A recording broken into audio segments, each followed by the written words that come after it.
Hi, I'm Ron Sokoloff with your neighborhood emergency response team in South Carthage.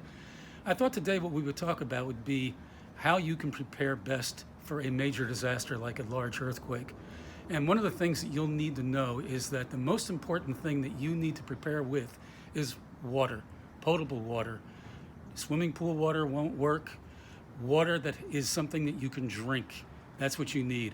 And the recommendation is you're going to need 1 gallon per person per day, with about 7 days worth of supply just to be on the safe side. So each member of your family will need 1 gallon per day for at least 7 days.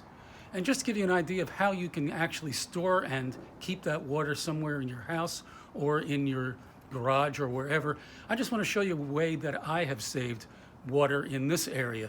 If you'll come with me into my garage, which has been converted into a room, let me show you. These are two simple ways that you can use.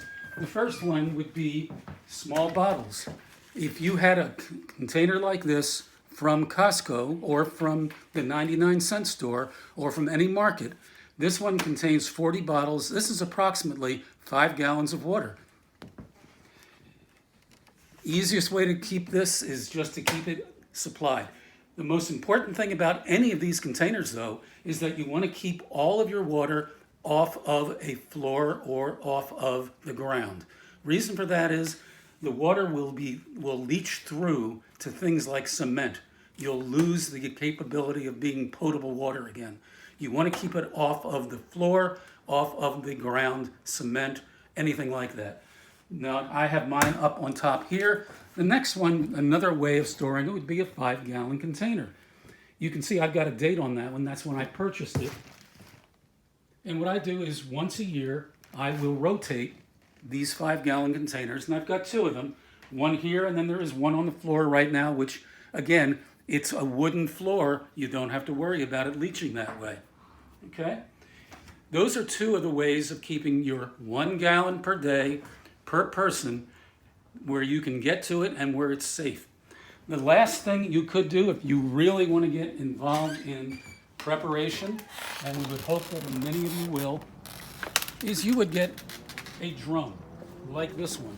This one is a 55-gallon drum. Notice I have it off the ground. It's on wood and brick.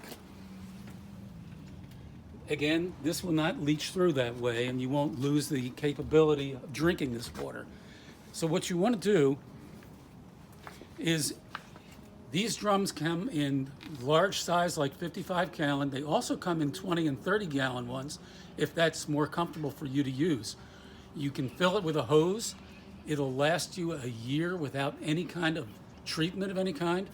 If you do need to use it after a year, suggested that you then either get tablets or liquid purifiers or just use common everyday Clorox bleach.